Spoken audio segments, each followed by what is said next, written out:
लक्ष्य story in Hindi, सपनों को पूरा करने की कला। Motivational stories. दोस्तों, आज हम आपके लिए लक्ष्य स्टोरी लेकर आए हैं।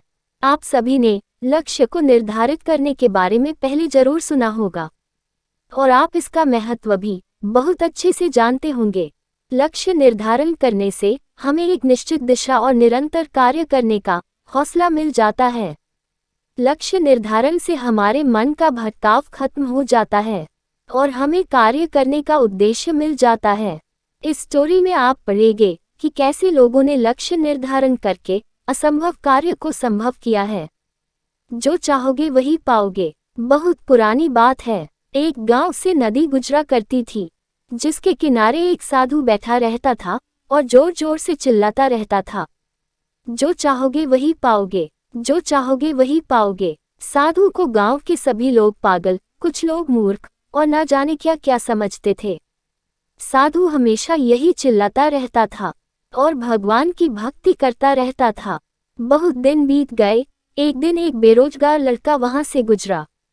उसने साधु की यह बात सुनी और दौड़ा दौड़ा उनके पास पहुंच गया। उस लड़के ने साधु से कहा, क्या मैं जो चाहूंगा वही पाऊंगा? साधु ने मुस्कुराते हुए कहा, हाँ बेटा, जो तुम चाहोगे वही तुम पाओगे। लड़के ने फिर एक बार कहा, क्या आप सच कह रहे हैं? क्या सच में जो मैं चाहूंगा वही मैं पाऊंगा?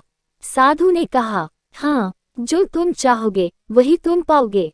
लड़के ने कहा, क्या मैं सोने चांदी का बहुत बड़ा व्यापारी बन जाऊंगा?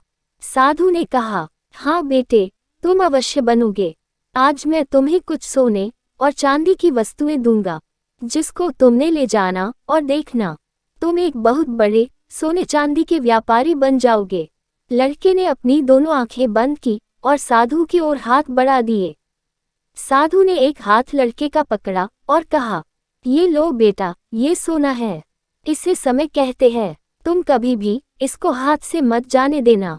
इसका एक एक पल अपने लक्ष्य प्राप्त करने के लिए उपयोग करना। तुम एक दिन जरूर बहुत बड़े व्यापारी बन जाओगे। लड़के ने कहा, और बाबा चांदी? साधु ने लड़के के दूसरे हाथ को पकड़कर कहा, ये लो, यह चांदी है। इसे धैर्य कहते हैं। अगर बहुत मेहनत और वक्त का सही उपयोग करके भी लक्ष्य प्राप्त ना हो, तब तक तुम धैर्य रखना और देखना तुम्हारी धैर्य में कितनी ताकत है। अगर तुम ये सोना चांदी हमेशा अपने पास रखोगे, तो दुनिया की कोई ताकत तुम्हें बड़ा व्यापारी बनने से नहीं रोक पाएगी। उस लड़के ने साधु की बात को अपने मस्तिष्क में बहुत अच्छे से बैठा लिया और कभी भी अपने वक्त का दुरुपयोग ना किया, ना कभी उसको हाथ से जाने दिया। वह अपने लक्ष्य को पाने के लिए निरंतर ही प्रयास करता रहा और जब वह हार जाता तो वह धैर्य का सहारा लेता और फिर दोबारा कोशिश करता। देखते ही देखते बहुत कम समय में उस लड़के के अंदर व्यापार करने के वह गुण आ गए, जो अभी तक किसी में नहीं थे। उसने बहुत छोटे से काम से शुरुआत की और अपने व्यापार को बड़े स्तर पर ले गया। आज के समय में वह सबसे बड़ा व्यापारी बन गया, जो उसने उस दिन साधु से मांगा था।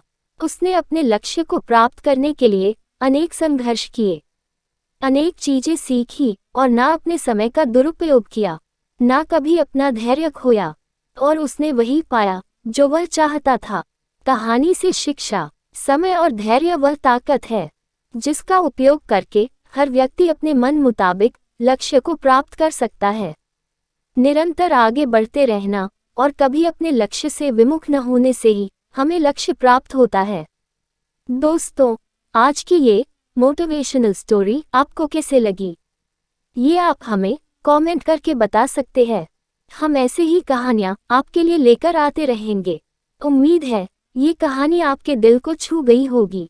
अगर आपको हमारी ये कहानी पसंद आए तो प्लीज़ हमारे चैनल को सब्सक्राइब, वीडियो को लाइक और शेयर जरूर करें। हमेशा की तरह पूरी कहानी पढ़ने के लिए आपको धन्यवाद।